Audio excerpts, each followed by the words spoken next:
Hey, what's up, everybody? It's BDF44 coming at you with another video. I'm taking my break at work, sitting in my vehicle, relaxing. Very, very fortunate. And I want to talk a little Laker basketball. I don't have a whole lot of time, as you guys would imagine, but I'm going to give you about 10 minutes or so and then keep it pushing. But, yeah, we're ahead of Game 6. So, Game 6, in my mind, is a game that might as well be labeled Game 7. For the Lakers. And the reason why that is because if a team has figured you out 2 games already in a 7-game series, then you had better make damn sure they don't get to 3. I've always felt that the team who had the 3-1 lead after losing game 2 is the one with the most pressure going into game 6. You know, I know I said game 2, but I meant going into the game 5. So the team going in who won game 5 was obviously the team that was down 3-1. They are now at 3-2. The team who was initially up is the team that has the most pressure, is what I'm trying to convey. And right now, that is the Los Angeles Lakers. But as I said in the last video, there were a few things that happened in that game 5 that I just don't think are going to happen again for the Miami Heat. Markieff Morris and Rajon Rondo particularly, I don't expect them to continue to play bad. I hope they don't, but it's less likely that they struggle 2 games in a row than maybe some other guys, because of the fact that they're older, veteran players, been in these situations before in Rondo's circumstance. It's so close to a championship. I just think guys, and I may have said this already as well, I just think guys who are a little nervous about success. You know, sometimes success or the anticipation of success can bring about a sense of uneasiness for a lot of guys who have never had success, or guys who are under a lot of pressure to provide that success. And I think that's what you're looking at. A guy like Markieff Morris has never been this close to a championship, 1 game away. One would think that he would be so anxious to win that he would lose his mind trying to play well. But the reality was, I think he was just nervous at the fact that he's really got a chance to win his first ring, and he's hopeful he's not going to lose that opportunity. And sometimes in being fearful that you will lose that opportunity, you actually initiate your own failure. And I think that is exactly what happened with Markieff Morris. I really do believe that. Dwight Howard gave us a little bit of that as well. I just think that sometimes when you've been wanting something for so long, you've been waiting for it for so long, and it finally is there for the taking, sometimes that's the hardest step. Sometimes it's just reaching out and grabbing what is right in front of you. And I think, it's dangerous, because you're looking at a team like Miami. They're the perfect storm of, we have nothing to lose and a whole lot of confidence to go along with it. I don't want to say this just off the top without thinking about it, so I won't word it that way, but what I will say is, I cannot recall an underdog that looked more confident and that instilled more confidence in his nonchalant energy about the pressure than Jimmy Butler. I just don't think I've ever seen a guy that made me feel more comfortable about a panicking situation. Many of guys been down 3-1. Many of guys at this point is coming back from 3-1. It's happening more than we ever thought it would. But I don't think I've ever seen anybody handle being down 3-1 like Jimmy Butler.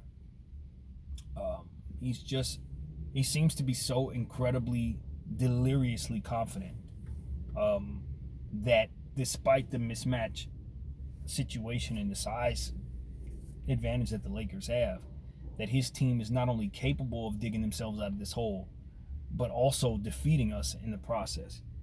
And look, if I'm part of that Miami Heat franchise, I don't have any reason not to believe him at this point. He's already done the impossible. Meaning, not impossible necessarily, but his game has elevated to the level necessary for that team to succeed in a finals game twice. In other words, he's played the best game of his life twice in this series to assure that the Miami Heat stay alive. I don't think I've seen best Laker basketball in probably 2 series. The Lakers haven't played their best since the Rockets. I don't think they gave the Nuggets their best, not one time, and I know that we haven't given the Miami Heat our best at all. So when you have those two different extremes going on at the same time, it does leave you with some doubt if you're a Laker fan, being on this side of it. Yes, do I believe we're the more talented team? Sure. I also believe that the Clippers were the more talented team with Denver. Still do. That meant nothing when it came down to winning a series in this bubble. LeBron James played absolutely phenomenal. Gave us 40 points. Almost a triple-double. Anthony Davis wasn't a no-show. He just wasn't hobbling. He had like 26, 28 points. We're not supposed to lose when Anthony Davis and LeBron James combine for 60-plus points.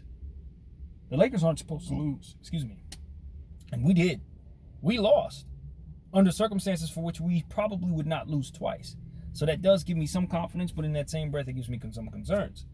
So as a Laker fan, I come to you today and I say, Game 6 feels like Game 7.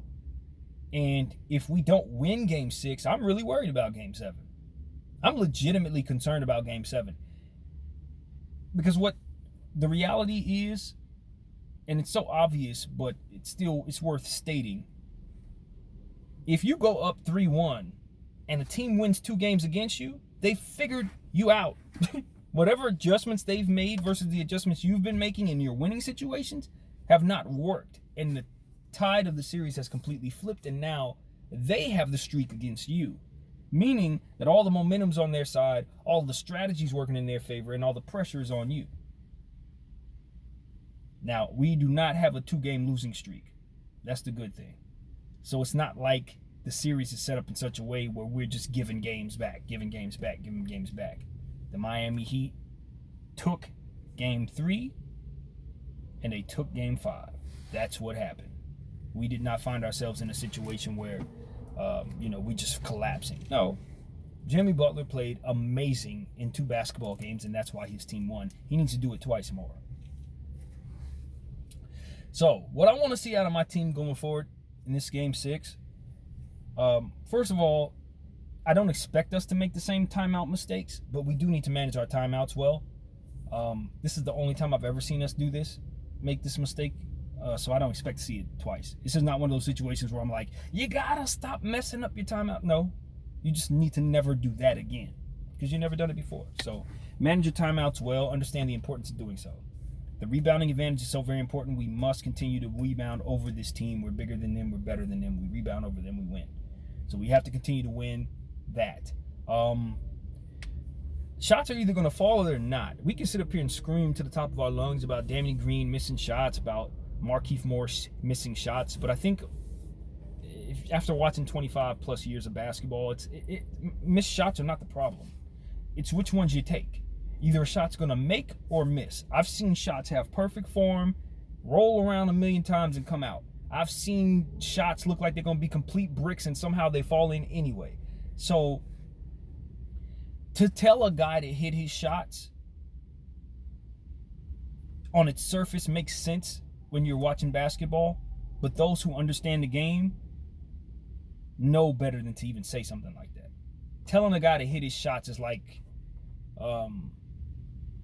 I don't really have an analogy for it, but it's just basically asking someone to control something that they literally have no control over. All they can really do is have confidence. You hear people talk about shooters having confidence, because it really is about muscle memory, the reps, and then ultimately just believing you can do what it is you've done a million times because you put in the reps. So it is technically about confidence, but if you want to break it down for what it is, you just want to make sure your team is taking the right shots. And as the great players say, you live and die with the results, and you're comfortable with that.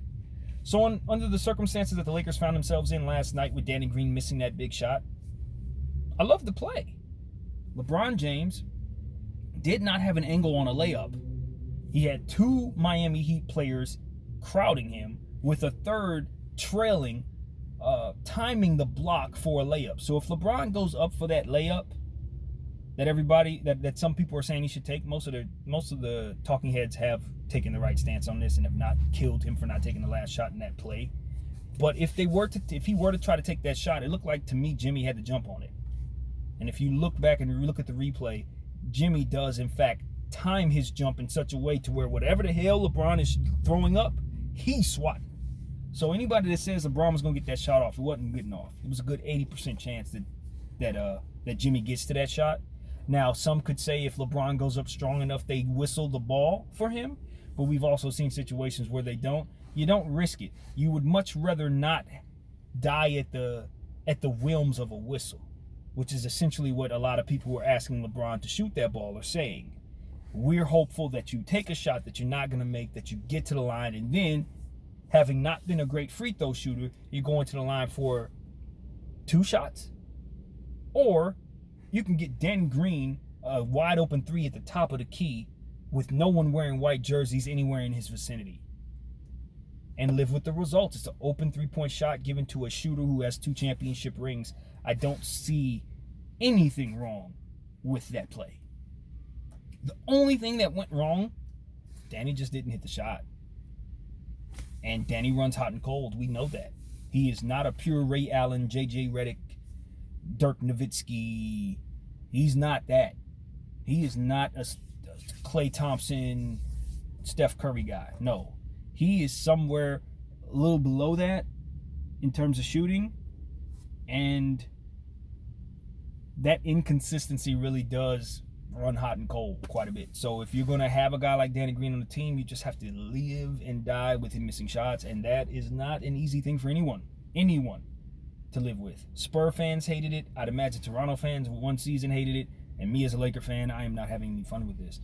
But he has 2 rings. So he's a very good role player for a championship squad. And you just gotta let him have it. I think what I also saw on that play at the end was an opportunity for Markieff Morris to give him a shot. And Markieff Morris just chose not to. There was a lot of things that Markieff did that just were outside of his character. He's been somebody I've enjoyed talking about.